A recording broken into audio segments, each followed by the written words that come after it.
Je donne la parole à la représentante des États-Unis. Merci, Monsieur le Président. En tant que co-coordinateur de ce projet de résolution, les États-Unis et le Mexique voudraient remercier ensemble tous les membres du Conseil qui ont examiné ce projet de résolution, qui est maintenant une résolution. En l'adoptant, nous avons franchi un pas important pour aider le peuple haïtien après des négociations solide. Je pense que cette résolution reflète le consensus au niveau du Conseil. Nous avons travaillé dans un format accéléré. Nous avons cependant été en mesure d'intégrer tous les avis de tous les membres du Conseil. Ceci est une réponse initiale aux appels à l'aide lancés par le peuple haïtien. Ils veulent que nous nous engagions, que nous luttions contre les acteurs criminels, les gangs et ceux qui les financent, qui ont accru leurs activités, qui ont contribué à la pauvreté. En réponse à cela, un dirigeant d'un gang dont les actions ont directement contribué à la crise humanitaire qui a causé tant de souffrances pour le peuple haïtien a été inscrit sur la liste des sanctions. Nous envoyons donc un message très clair aux acteurs qui ont pris Haïti en otage. La communauté internationale ne va pas rester les bras croisés pendant que vous causez des dégâts en Haïti. Les sanctions sont les plus efficaces lorsqu'elles sont précises et lorsqu'elles ciblent justement les fauteurs de troubles et permettent à l'aide humanitaire d'atteindre les populations civiles.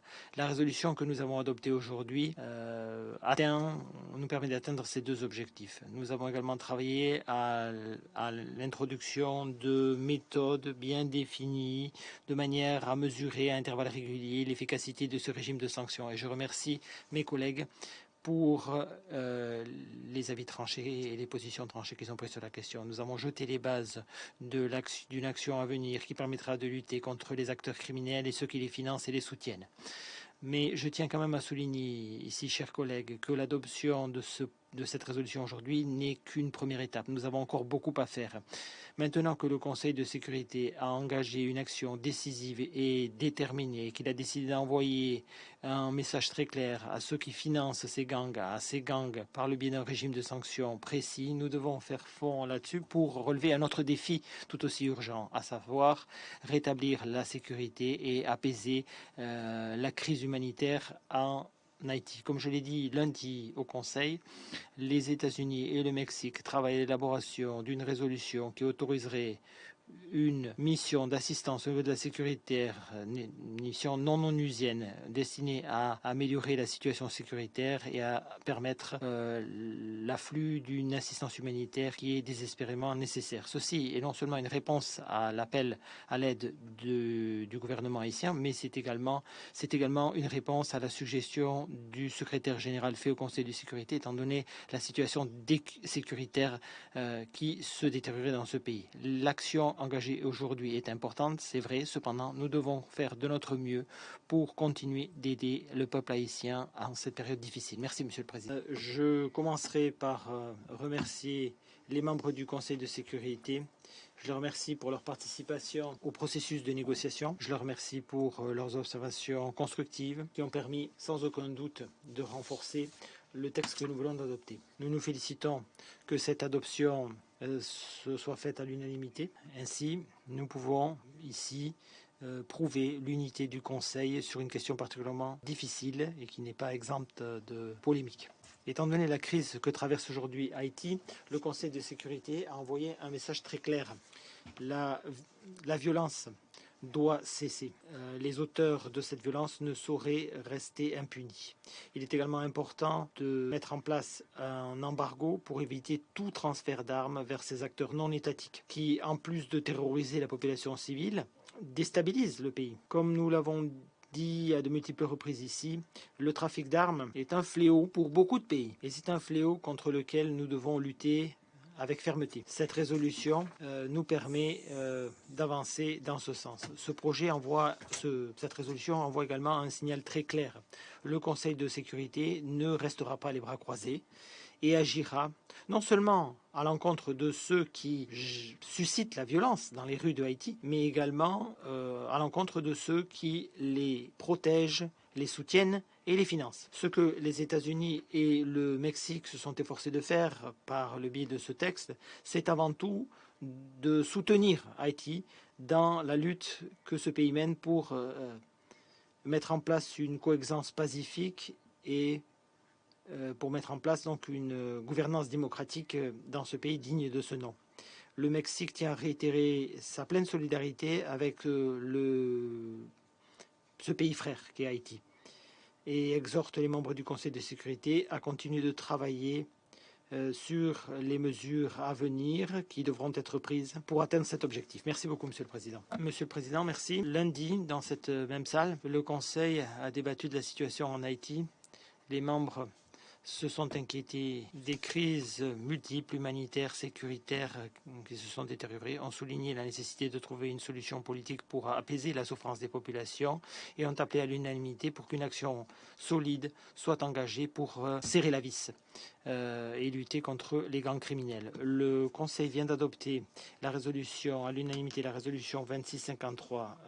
Il a mis en place un embargo sur les armes, un gel des avoirs et des mesures pour lutter, un régime de sanctions pour lutter contre les gangs criminels. Ceci correspond à la volonté du Conseil de rétablir l'ordre social, la sécurité, défendre les populations et lutter contre les gangs en Haïti. Nous avons toujours demandé à faire preuve de retenue et de prudence dans l'utilisation des régimes de sanctions, quelle que soit la situation internationale. Mais étant donné l'urgence de la situation actuelle à Haïti et l'appel lancé par ce peuple et ce gouvernement, nous avons été les premiers à demander à ce qu'un régime de sanctions précis soit mis en place à l'encontre des gangs haïtiens.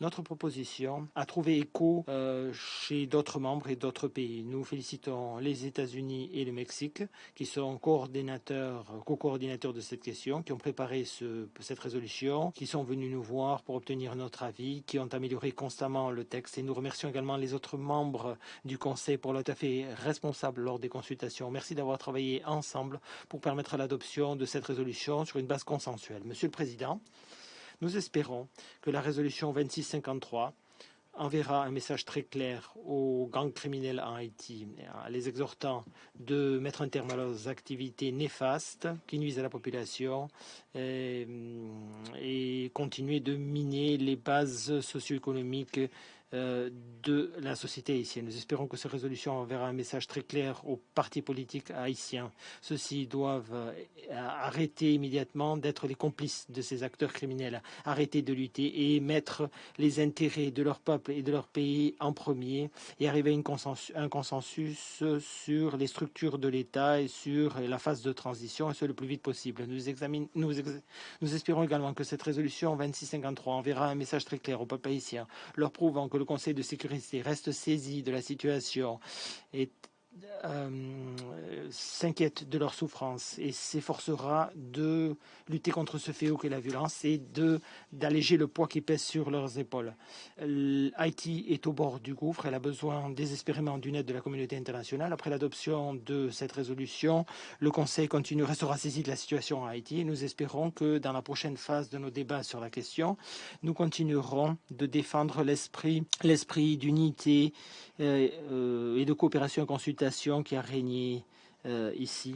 Nous continuerons de mettre l'accent sur des mesures concrètes, l'objectif étant de prendre des décisions prudentes sur la question. La Chine entend continuer de jouer un rôle constructif en la matière. Merci beaucoup, Monsieur le Président. La Fédération de Russie a appuyé le projet de résolution préparé par les États-Unis et le Mexique introduisant un régime de sanctions du Conseil de sécurité à l'encontre des groupes criminels de Haïti. S'accorder sur le texte adopté n'a pas été facile. Nous constatons que les auteurs ont changé leur position initiale peu constructive et ont tenu compte au final des préoccupations des membres du Conseil, préoccupations liées notamment à une hâte excessive et à l'imposition de dates butoirs artificielles. Le consensus sur cette résolution nous a démontré que même dans les conditions actuelles, le Conseil est capable de parvenir à des résultats positifs s'il travaille de façon responsable, si l'on tient de façon respectueuse des points de vue des collègues et si l'on aspire sincèrement au compromis pour régler ensemble les problèmes difficiles. Nous espérons que Washington et le Mexique, en présentant ce régime de sanctions au Conseil de sécurité, ont tenu compte de l'avis des acteurs de la région. Beaucoup de ces derniers, franchement, subissent également la pression des groupes terroristes, autant que Haïti. Et les États-Unis, à ce sujet, n'appartiennent pas à une liste blanche. Malgré l'appui apporté au document, nous ne sommes pas convaincus que les mesures de restriction internationales seront la réponse adéquate aux nombreux problèmes que rencontre Haïti. Une solution à long terme, d'une façon ou d'une autre, devra tenir compte d'un processus politique inclusif, du développement socio-économique, de l'éradication de la pauvreté et des inégalités.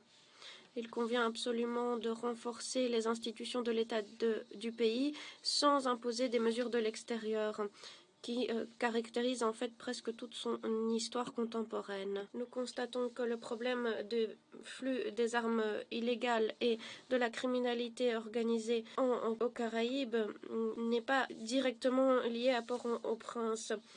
D'autres acteurs extérieurs sont concernés et ils ne doivent pas être hors du champ des sanctions du régime de sanctions et du groupe d'experts qui va devoir agir conformément au mandat. Dans tous les cas, les mesures de restriction ne doivent pas isoler Haïti ou empêcher le processus politique du pays. Les sanctions du Conseil de sécurité, ce n'est pas un instrument de punition, mais c'est un des outils à l'arsenal du Conseil de sécurité pour réagir de façon ferme aux menaces. Les mesures de restriction internationale doivent être analysées régulièrement, tant pour ce qui est de leur nécessité, et elles doivent être allégées ou levées le cas échéant. Nous continuerons à suivre de très près la situation. Je vous remercie.